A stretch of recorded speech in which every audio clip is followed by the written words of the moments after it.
And if you look at the material from Bill Burr or Louis C.K., the sort of classic bits that stand out, they almost all would be more in line with right-leaning politics, sort of scorching some sacred cows. Let's grab another, first chat. All right. First chat from King Blake. Question, you think Bill Burr will get his balls back and go back to being funny? I don't need to agree with him on everything, but I don't like when comedy turns into propaganda bullshit. He still has, I will say this, his last special wasn't great. He still has moments where you can see this guy obviously has the chops. He's very, very funny. It just becomes a matter of time, though. I think that if he continues down this trail, he's going to be irrelevant. I think he's going to tarnish his reputation. So it really is up to him. He has the ability. It doesn't leave you. He just doesn't seem interested in exercising it right now. At least the critical thinking muscle, which I would say is paramount to creating good comedy. Right? You have to be looking at something critically. You have to be evaluating. And yeah, but they'll say that about me. Louis said in I don't know, it's him and Keith Robinson were talking. Now, did I read this or whatever? Yeah, it was just something on Louis' website. But he said, when a comedian picks a side, and Keith Robinson's like, we're supposed to be on the side of funny. Right. And I always think like Louis talking about me, sort of, you know what I mean? Well, when you pick a side, that's when you stop being a comedian. Well, no, the side I pick is the truth. Yeah. See, and usually the funniest things are the true things. Yeah. So that's why. And if I had Louis or Billy's politics, I'd be saying the same shit. Yeah. You see what I'm saying? That's like when people always go, "Oh, both sides do it." It's usually the people who say that are the ones who are guilty of. I picked the side of fucking truth. No. And it's hilarious to me what the left believes. And I'm a comic. Yeah. I'm going to find humor.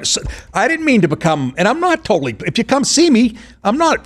Totally political. No. I'm starting to give. I'm getting the impression. I'm giving people that impression. Right. But I do what I do to survive. I have to fucking. Well, if you come see me, I'm not gonna be talking about a farm bill. Right. That was shot down in the Senate because of some liberal, you know what I mean? Yeah. No, you're exactly. I talk about what I feel strong. And Louis and Bill, by the way, they have picked a side. They just don't think that they have. Bill Burr has picked a side. That's the thing. It's like they've taken and if you look at the material from Bill Burr or Louis C.K., the sort of classic bits that stand out, they almost all would be more in line with right-leaning politics, sort of scorching some sacred cows, pointing out political incorrectness. I mean, Bill Burr, right, his bit about women, right, women being beaten. It's like if we all can acknowledge it, like the guys who just come, there's some monsters who come home swinging to the casserole, right? Like they should be buried beneath the prison.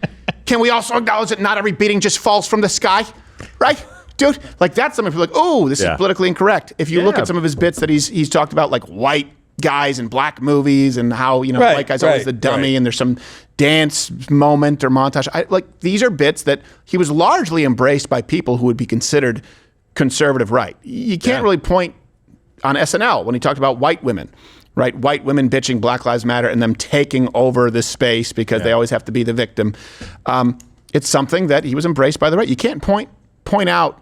It would be difficult. Point me to a bit from Louis C.K. or Bill Burr that is as outwardly liberal that is considered a classic of theirs, and I think you'll be hard-pressed to find one. He's just becoming less funny. He's still talented. Right. He's becoming less funny because he's limiting himself. Yeah. And I think what but you're basing that on interviews and shit. No. No, his latest special, I would... Well, come on. No, we don't hit a home run every time we do a special. No, and I'm sure Billy Burr at 90% is better than it's a tonal 95% shift, of the... It's a tonal shift in his latest special where he apologizes, where he's like, like I took mushrooms, right? And like I learned that really my problem was with myself. Like I was unhappy. I always felt alone. And so that's why I was mad all the time. Like it's almost like a therapy thing. Yeah. Where you're watching like, ugh. And you can make it funny, but it's a shift in tone. It's still funny. I'm just saying you become kind of less funny. It's like you don't have to give that up, I guess is my point. Like there's plenty of comedy that I laughed at that was on topics that if I was speaking with somebody about these topics, I would be very much on the other side of it. But I laugh because I'm like, yeah, that's kind of funny.